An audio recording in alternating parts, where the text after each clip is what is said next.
أعوذ بالله من الشيطان الرجيم. بسم الله الرحمن الرحيم. فوقاه الله سيئات ما مكروا وحاق بآل فرعون سوء العذاب. النار يعرضون عليها غدوا وعشيا ويوم تقوم الساعة ادخلوا آل فرعون أشد العذاب. صدق اللہ العظیم. یہ سورہ مومن کی آیت نمبر 45 اور آیت نمبر 46 دو آیات آپ حضرات کے سامنے تلاوت کی گئی. گزشتہ کئی آیات سے یہ مضمون چل رہا ہے کہ فرعون جیسے ایک ظالم اور سرکش انسان کے سامنے ایک شخص نے بڑی ہمت کی اور اس کے سامنے کھڑے ہو کر اس نے توحید کو بیان کیا، فرعون کی نفی کی، اور پھر موجود لوگوں کو سمجھانے کی بھرپور کوشش بھی کی. ان کو یہ احساس دلایا کہ فرعون کے پیچھے چلو گے تو ہلاک ہو جاؤ گے، اور موسیٰ علیہ السلام کی اتباع کرو گے تو کامیاب ہو جاؤ گے. اب ظاہر سی بات ہے کہ یہ بات ہو تو گئی، کر تو دی، لیکن اس کے لیے بہت بڑی قربانی اور بہت بڑا حوصلہ چاہیے کہ انسان ہر قسم کے حالات کے لیے تیار ہو.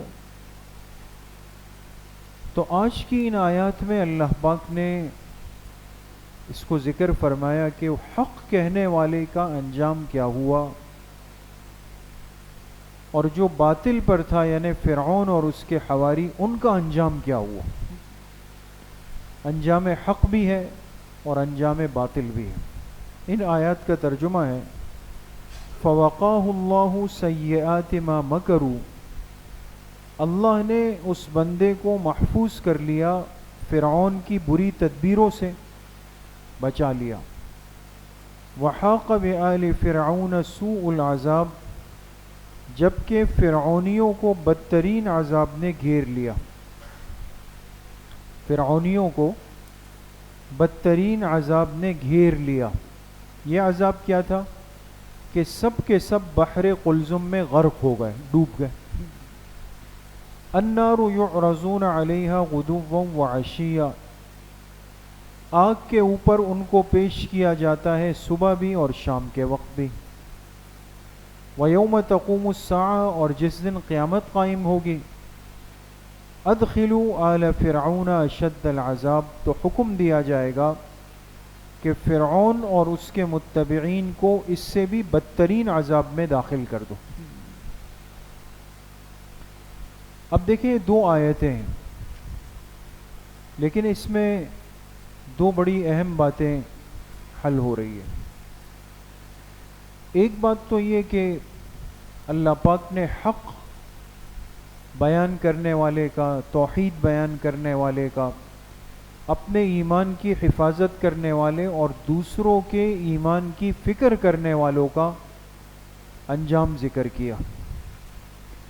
اور وہ انجام یہ ذکر کیا کہ اللہ نے اس کی حفاظت کر دی فرعون کی بری تدبیروں سے. اب سوال یہ کہ اس بندے کی حفاظت کیسے ہوئی، اس کی شکل کیا تھی؟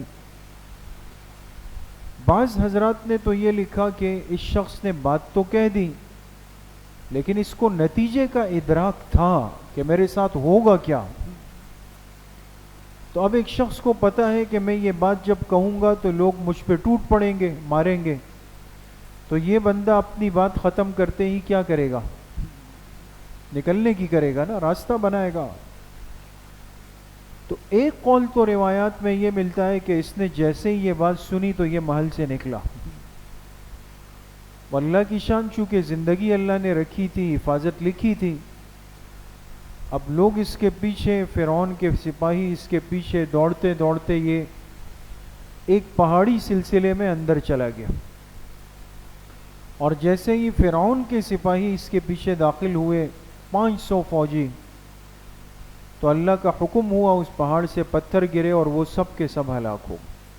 یہ بچ گیا، وہ ہلاک ہو گئے، اللہ کا حکم تھا۔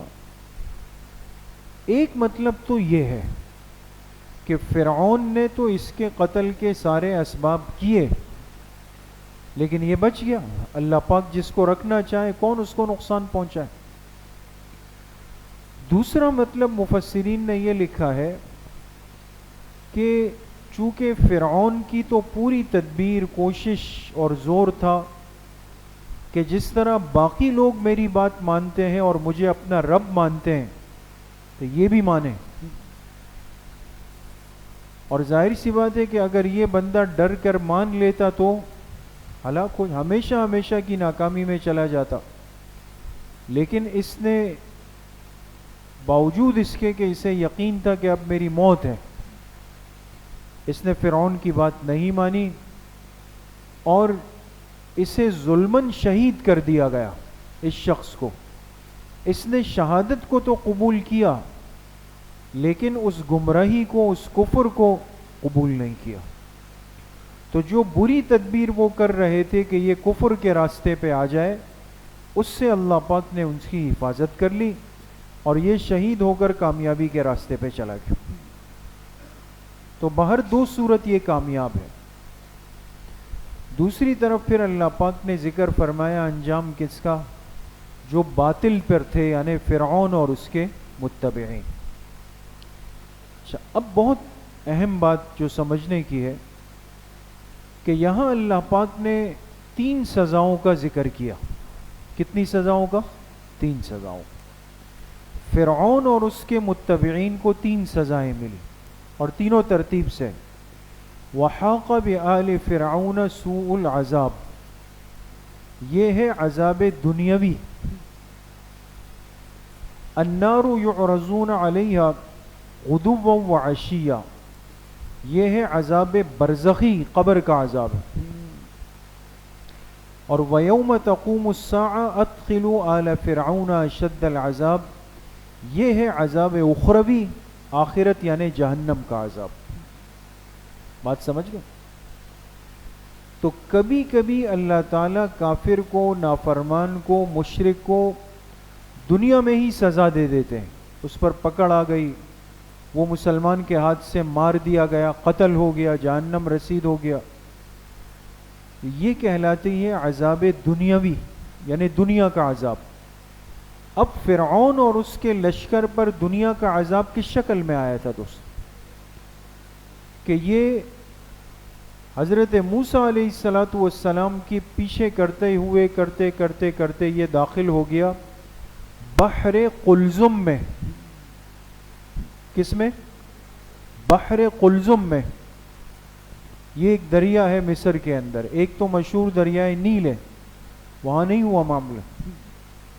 بحر قلزم میں موسیٰ علیہ السلام چلے گئے، اللہ نے پانی کو دائیں بائیں نیچے تینوں طرف سے روک دیا، بیچ میں سے راستہ بنا، موسیٰ علیہ السلام بھی گزر گئے اور لشکر بھی گزر، ان کے ساتھی بھی گزر گئے۔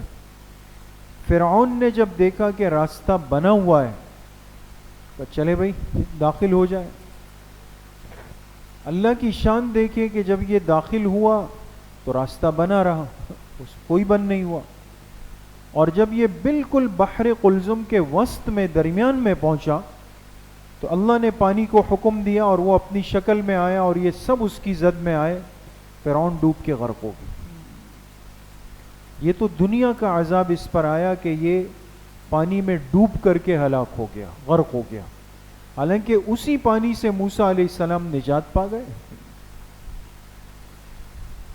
دوسری بات اب یہ کہ جب یہ ڈوب گیا، ہلاک ہو گیا، اب اللہ پاک فرماتے ہیں النار یعرضون علیہا غدوا وعشیا۔ بہت غور کیجیے گا، ان لوگوں پر یعنی فرعونیوں پر صبح بھی شام بھی آگ کو پیش کیا جاتا۔ اب یہ جو آگ ان پر پیش ہوتی ہے، یہ آگ پر پیش ہوتے ہیں، یہ کون سی آگ ہے؟ یہ برزخ، جس کو ہم عذاب قبر کہتے ہیں نا، مرنے کے بعد مرنے والے کا جسم کہیں بھی ہو، یہ یاد رکھیں، کہیں بھی ہو، چونکہ عام طور پہ تو قبر مل جاتی ہے، بندہ زمین میں چلا جاتا ہے، اس لیے اس کو قبر کہا جاتا ہے، ورنہ مرنے کے بعد جسم کو جو بھی جگہ مل گئی وہ اس کی قبر ہے دوستو، چاہے وہ زمین میں مل جائے، درندے کے پیٹ میں مل جائے، دریا کے پانی میں مل جائے، پرندوں کے اندر جو بھی ہوگی وہ ان کے لیے قبر ہی کہلائے۔ اب یہ ڈوب گئے تو اب اللہ پاک فرماتے ہیں کہ اب صبح شام ان کو آگ پر پیش کیا جاتا ہے۔ اب یہ جو آگ ان پر پیش ہو رہی ہے صبح بھی شام بھی، یہ آخرت کی بات نہیں ہے، آخرت کا عذاب تو بعد میں، اور اس کا تذکرہ بھی دیکھیں واضح الفاظ میں آگے، وَيَوْمَ تَقُومُ السَّاعَةُ، اور جس دن پھر قیامت قائم ہوگی تو أَدْخِلُوا آلَ فِرْعَوْنَ أَشَدَّ الْعَذَابِ، اس دن اللہ پاک کا حکم آئے گا کہ فرعونیوں کو اس سے بدترین عذاب میں لے جاؤ۔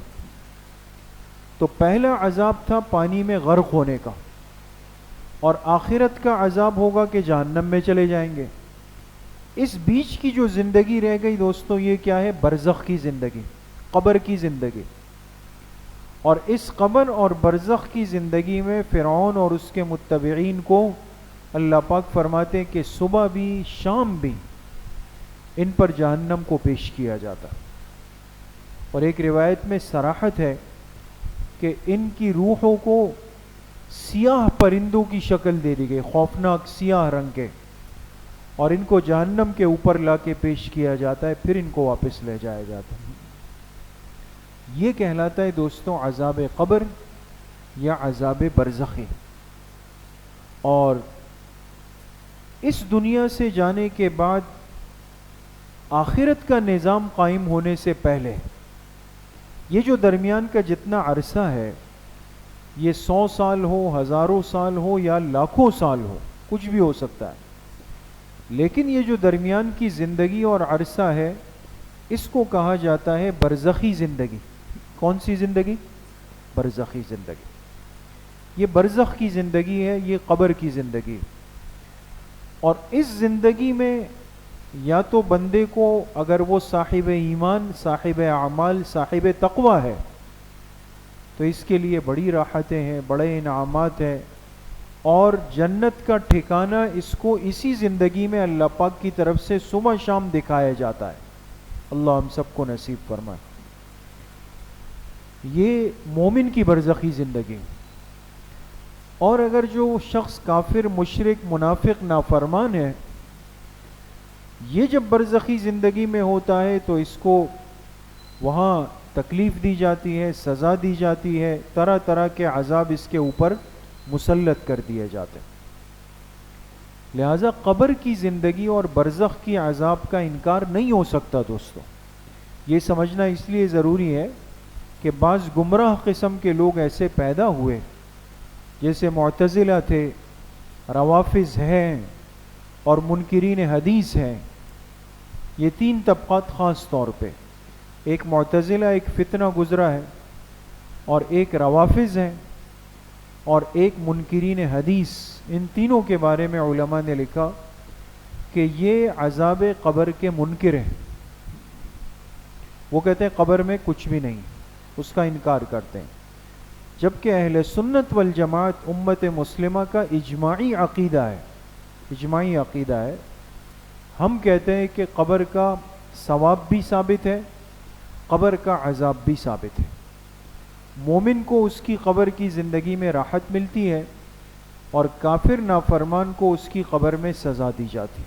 اور حدیث پاک میں 70 حدیثیں محدثین نے جمع کی ہے، صحیح روایات، 70 روایات، اور قرآن کریم کی 10 آیات کو جمع کیا ہے کہ جس سے قبر کی زندگی اور قبر کا عذاب اور راحت یہ ثابت ہوتا ہے۔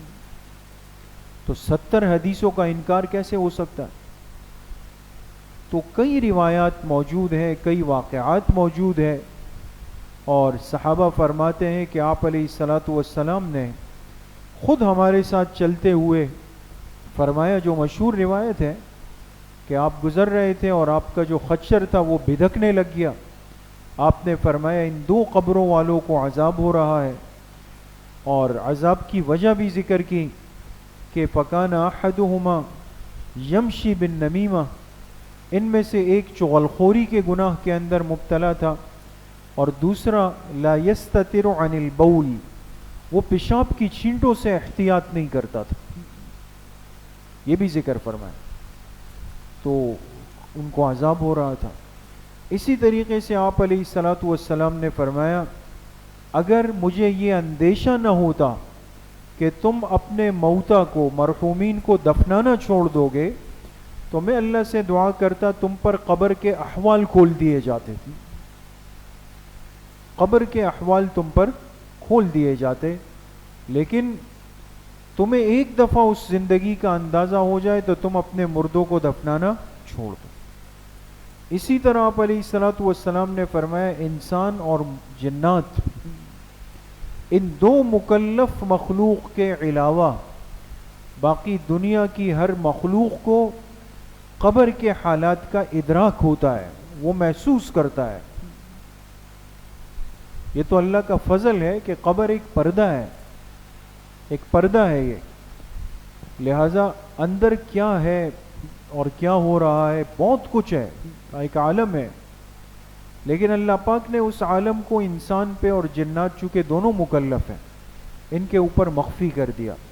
باقی پرندے ہیں، درندے ہیں، جنات، چوپائے ہیں، یہ سب اس چیز کا ادراک بھی کرتے ہیں، اس کا احساس بھی کرتے ہیں اور اس کو محسوس بھی کرتے ہیں دوست. اس لیے بعض حضرات نے لکھا ہے کہ جس قبرستان میں کافروں کی قبریں ہوں یا کفار کو جہاں دفنایا جاتا ہے وہاں ایک عجیب سی کیفیت ہوتی ہے، پرندے عموماً وہاں نہیں بیٹھتے، اس لیے کہ وہاں اندر کے احوال منکشف ہوتے ہیں. یہ جو ہم قبرستان میں جاتے ہیں دوستو اپنی قبروں میں، آپ نے دیکھا ہوگا کہ اندر جانور گھوم رہے ہوتے ہیں، پرندے بیٹھ رہے ہوتے ہیں، دیکھا ہے نا؟ تو یہ زیادہ پریشان ہونے کی بات نہیں ہے دوستو، اس لیے کہ ان پرندوں کا اور ان جانوروں چوپایوں کا گھومنا پھرنا یہ اس بات کی دلیل ہے، اس لیے کہ اللہ ان کو ادراک کرواتے. اگر یہ محسوس کر لیں کہ خدا نخواستہ کہیں آگ جل رہی ہے تو سب بھاگ جائیں وہاں سے. اہل ایمان کے قبرستان میں ان چیزوں کا ہونا یہ ایک تسلی کی بات ہے دوستو، یہ پریشانی کی بات نہیں ہے، ورنہ تو قبر میں کا معاملہ تو بہت سخت ہے. حدیث پاک میں فرمایا کافر کے اوپر اللہ پاک 99 اژدہے مسلط فرما دیتے، 99 اژدہے، اور ایک اژدہے کی جو پھونکار ہے، یعنی اگر وہ ڈس لے اور زمین پہ اس کا زہر گر جائے تو کبھی سبزہ نہیں ہوا ہے زمین، اتنا سخت ہے. اور فرمائے فرشتہ ایک گرز لے کر آتا ہے، ایک بڑا ہتھوڑا، اور یہ کافر کو اس کی ایک ضرب لگائی جاتی ہے. وہ ضرب اتنی شدید ہوتی ہے کہ اگر وہ پہاڑ کو مار دی جائے تو وہ لمحوں میں ریزہ ریزہ ہو جائے. اللہ ہم سب کی حفاظت فرمائے. تو اس لیے میرے عزیزوں دوستوں بزرگوں عرض کرنے کا مقصد یہ ہے کہ قبر کی زندگی ہے، ایمان والے کے لیے اس میں راحت ہے، کافر کے لیے اس میں سخت سزا ہے. اس لیے ہمیں حکم دیا گیا کہ روزانہ کس سورت کی تلاوت کریں؟ سورہ ملک کی، بادشاہ سورہ ملک کی. حدیث پاک میں فرمایا نا، قرآن پاک میں ایک سورت ہے جس کی 30 آیتیں ہیں، جو شخص اس کو روزانہ تلاوت کرتا ہے تو اللہ پاک اس کو قبر کے عذاب سے محفوظ فرما دیتے. اسی طریقے سے ایک روایت سورۃ الکہف کے بارے میں بھی ہے، جو جمعے کے دن ہم پڑھتے ہیں نا دوستوں، سورہ کہف، اس کے تو اپنے فضائل ہیں، لیکن علماء نے لکھا ہے کہ قبر کی جو سختیاں ہیں یہ سورہ کہف کی برکت سے بھی اللہ پاک آسان کر دیتے. تو اس لیے ایک تو جمعے کے دن سورہ کہف کی پابندی کرنی چاہیے، اور روزانہ کی بنیاد پر سورہ ملک کی تلاوت کی پابندی کرنی چاہیے. اور سب سے بڑھ کر بات یہ ہے کہ اپنی اس زندگی میں اپنی اس قبر کی زندگی کو سامنے رکھنا چاہیے کہ وہاں جانا ہے، اس کو سامنے رکھ کر انسان اپنے معاملات کو طے کرے. اللہ کریم مجھے بھی آپ سب کو صحیح عمل کی توفیق نصیب فرمائے. و انشاءاللہ کل مغرب کی نماز کے بعد، کل اتوار ہے نا، کل مغرب کے بعد انشاءاللہ ہماری خصوصی مجلس ہوگی قربانی کے احکام اور قربانی کے مسائل اور ترتیب سے متعلق۔ 2 اتوار باقی ہیں عید الاضحیٰ تک، 2 مجلسیں ہیں، کل مغرب کے بعد اور آئندہ اتوار، تو احباب اہتمام سے تشریف لیں۔ مستورات کے لیے بھی انشاءاللہ مدرسۃ البنات میں ترتیب ہوگی۔ الحمدللہ رب العالمین، والصلاۃ والسلام۔